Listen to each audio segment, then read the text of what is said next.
कूदने का मौका नहीं मिलता। इस बीच पप्पू यादव जो लगातार वहां पर मौजूद थे धरना स्थल पर, पप्पू यादव अब लगातार इन छात्रों की आवाज उठा रहे हैं। लाठीचार्ज में जो बीपीएससी छात्र घायल हुए थे उनसे मिलने पहुंचे हैं और प्रशांत किशोर पर पप्पू यादव ने निशाना साधा है कि कहा कि एक बहुरूपिया ने आंदोलन को बर्बाद कर दिया।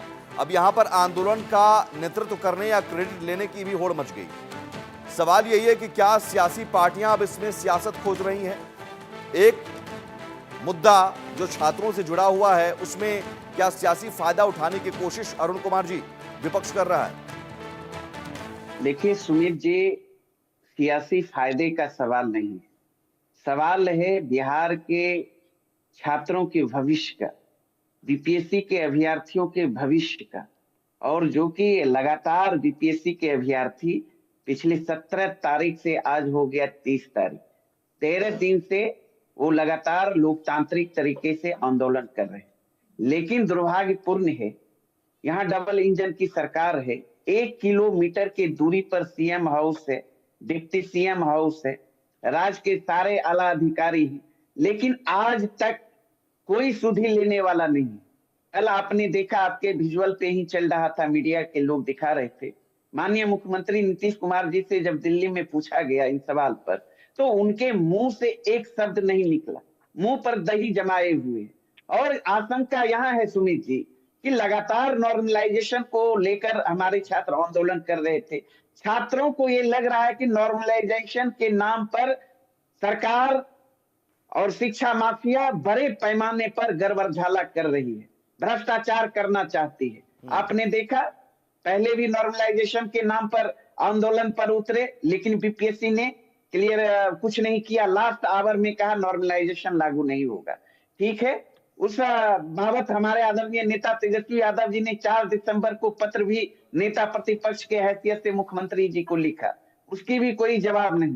13 तारीख को एग्जाम हुआ। लेकिन यहाँ तो नेता आपस में ही भिड़ रहे हैं। पप्पू यादव कह रहे हैं प्रशांत किशोर को कि आंदोलन बर्बाद कर दिया। भाई आंदोलन तो छात्रों का है। सुमित जी, अरे सुमित जी सुन लीजिए ना, मैं वहां नहीं जाना चाहता। मैं तो एक लाइन में कहा, हमारे नेता तेजस्वी यादव जी ने भी कहा, रात में भी कहा, लगातार कह रहे हैं, 2 नेता प्रतिपक्ष के हैसियत से मुख्यमंत्री को खत लिख चुके हैं, धरना स्थल पर भी जाकर परीक्षार्थियों का। ठीक है, अच्छी बात है, बिल्कुल अच्छी बात है। सवाल मैं आ रहा हूं छोटा छोटा राकेश पोद्दार जी, सरकार की चुप्पी है इसलिए विपक्ष को मौका है। मैं कह रहा हूं सरकार चुप क्यों है, खामोश क्यों है? क्यों नहीं कोई मंत्री भी कम से कम आकर उन छात्रों से बात कर सकते हैं? देखिए, आपसे अनुरोध है कि थोड़ा बोलने दीजिए और पारदर्शिता आपके चैनल पे रखना चाहता हूं। अगर आप कुछ कहें तो मैं बोल सकता हूं, नहीं तो मैं सुनने का भी काम कर सकता हूं। जी बताइए, लेकिन सवाल जो पूछा गया उसी का जवाब। नहीं, सवाल मैं पूछा गया, कहां से लड़ाई हुई, कहां से झगड़ा हुआ, उस बात पे आप नहीं कहिएगा। विनीत सिंह डीएसपी है पटना के, उन्होंने वक्तव्य में कहा कि 9:30 बजे से 11 बजे तक स्कूल के अंदर आना था, कॉलेज के अंदर आना था लोगों के छात्रों को, लेकिन वो लेट पहुंचते हैं जिस कारण से उसे रोका गया। वही छात्र आंदोलन कर रहे हैं, इस बात को आप रखिए। अरे भाई मैं कह रहा हूं कि सरकार के मंत्री सरकार का कोई नुमाइंदा बात कर सकता है। आप हम होश में बात कर रहे हैं। विनीत सिंह डीएसपी है। अच्छा, विनीत सिंह डीएसपी है, नहीं ठीक है, डीएसपी साहब वोट मांगेंगे क्या? 1 मिनट पर सभी को एंट्री बंद हो जाता है, नहीं सुना जाए ना इनके? जी सौरभ क्या जी, निश्चित रूप से सर, आप तो बोलने ही नहीं देते हैं। आपसे अनुरोध है कि मेरी बात को रखा जाए। नहीं बीजेपी के प्रवक्ता आप लोग बाकी बातें कीजिए। आप सुनिए, डीएसपी आपकी बात हम समझ गए। आप कह रहे हैं कि आंदोलनकारी छात्रों से एक डीएसपी बात करेगा, आपके डीएसपी बात करेंगे, आपके मंत्रियों के पास फुर्सत नहीं है। सुनिए ना, सुनिए आप सुन लीजिए क्या बोल रहे हैं। मंत्री के पास मंगल पांडे जी स्वास्थ्य मंत्री ने बोला, क्या बोला? स्वास्थ्य मंत्री जी ने बोला, पहले बात क्या बोला? स्वास्थ्य मंत्री ने कहा, स्पष्ट रूप से कहा कि प्रशासनिक रूप से वो लोग समय पे नहीं पहुंचे। बात 4 लाख स्टूडेंट तो नहीं है आंदोलन में, बीपीएससी के आंदोलन में। मैं कहता हूँ बिहार के भविष्य है। अरे क्या बोल रहे हैं, अरे बेतुकी सुनिए, भाषण आप लोग क्या दे राजनीति रहे हैं करते हैं, भाजपा के प्रवक्ता बिहार बैठ को के। बर्बाद करने पूरे वाले, बिहार के को नौजवान बर्बाद बैठे करने हुए वाले हैं, छात्रों पूरे पे हर राजनीति जिले करने में। वाले बर्बाद कर लोग रही है। आज हमें समझा और होश रहे में ले हैं, आएंगे आपको। छात्रों पे राजनीति मत आप करिए। लोगों को होश में ले लालू आएंगे। प्रसाद आप यादव की राजनीति क्या कर रहे हैं। बोलेंगे, इनके खुद के आपको- चेयरमैन होते आपको- घोटाले में पकड़े गए। ये जो मैं एनडीए कहना के चाहता हूँ, सरकार कहाँ 170 रुपए की से बात ये करना की चाहता बात हूँ। अरे भाई राकेश पोद्दार जी 97 98 पर चले जाते हैं, आप रुकिए राकेश जी रुकिए, राकेश जी एक सेकंड रुकिए, बारी बारी से सौरभ बोलेंगे, सौरभ बोलेंगे, राकेश पोद्दार जी रुकिए, राकेश जी रुकिए, निश्चित रूप से यहाँ राजनीति मत चमकाइए, यहाँ राजनीति मत चमकाइए। आपके राज्य में ये हो रहा है और आपके राज्य में लाठियां मारी जा रही है। डीएम आपका जो थप्पड़ मार रहे हैं, सौरभ आप बोलिए, राकेश पोद्दार जी रुकिए, राकेश जी रुकिए, राकेश जी, सौरभ कुमार सिंह आंदोलनकारी छात्र बोलेंगे, बोलिए। बीपीएससी की कार्यशैली ऐसी बनी है सर, इन्होंने कहा ना कि डीएसपी या फलना चिलना क्या क्या बोल रहे हैं। 11:01 पर किसी को एंट्री नहीं लेना है, और वहां जिस प्रकार का खेल चल रहा था 12:30 बजे तक, 12:45 तक प्रश्न पत्र मुहैया नहीं करवा पाए। क्यों नहीं करवा पाए भाई? हम भी तो परीक्षार्थी दे देंगे थे। 11 बज के आपने कहा ना 12 बजे थे, 11:55 पर सभी लोगों को क्वेश्चन बुकलेट और आंसर शीट उपलब्ध करवाया जाता है। ये जो खेल चल रहा था ना बीपीएससी के अंदर, परीक्षा केंद्र के अंदर, उसी खेल का उजागर हुआ है। नॉर्मलाइजेशन लागू करने का प्रयास है।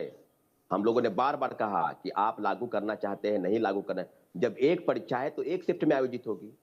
ये 18,000 परीक्षार्थियों के दोबारा आप परीक्षा लेंगे तो निश्चित रूप से वहां नॉर्मलाइजेशन लागू होगा, और लड़ाई इसी बात को लेकर है। और ग्रुप डी के प्रश्न पत्र पूछ के बीपीएससी चेयरमैन क्या साबित करना चाहते हैं कि पटना हरमंदिर साहिब कहां है? श्रेयसी सिंह किस विधानसभा के विधायक है? ये ग्रुप डी के ये तो अपने आप में हास्यास्पद है, अपने आप में ये मजाक है। एक आयोग की गरिमा होती है, उस आयोग की गरिमा भी यहाँ पर खराब हो रही है। एक बात और सर, और बीपीएससी के चेयरमैन क्या बोल रहे हैं कि मुट्ठी भर लोग हैं। क्या आपके आंदोलन में मुट्ठी भर लोग हैं? कल 35,000 से 40,000 लोग छात्र अभ्यर्थी हम लोग सड़क पर अंतिम रूप से अल्टीमेटम दिए, क्योंकि हम लोग 12 दिन से धरने पर बैठे हैं। मुझे लगता है ठीक है सौरभ आपकी बात आपने रख दी। राकेश पोद्दार जी, मुझे लगता है कि सत्ता में आप हैं और जवाबदेही आपकी बनती है। आप इन छात्रों से बात कर सकते हैं, छात्रों से बात कर सकते हैं, आखिर क्या करना है? यही खत्म करना होगा, बिल्कुल यही खत्म करना होगा। सियासत इस पर ना हो, सियासी फायदा उठाने की इस आंदोलन के जरिए कोशिश ना हो, लेकिन जरूरी यह है कि सरकार का कोई नुमाइंदा मंत्री लेवल पर कोई जाए, डीएसपी लेवल पर नहीं, मंत्री लेवल पर जाए, डीएम थप्पड़ ना मारे, लाठियां ना बरसाए, कम से कम बात करे, बात सुने। सत्ता में आप हैं, वोट मांगने जाते हैं छात्रों और युवाओं से, तब मंत्री और मुख्यमंत्री भी जाते हैं ना, तो अभी बात कर लीजिए, कम से कम जो शंकाएं हैं समाधान कर दीजिए। बहुत शुक्रिया। और सवाल यह है कि बिहार में कोई बहाली, कोई परीक्षा बिना बवाल के क्यों नहीं हो सकती है?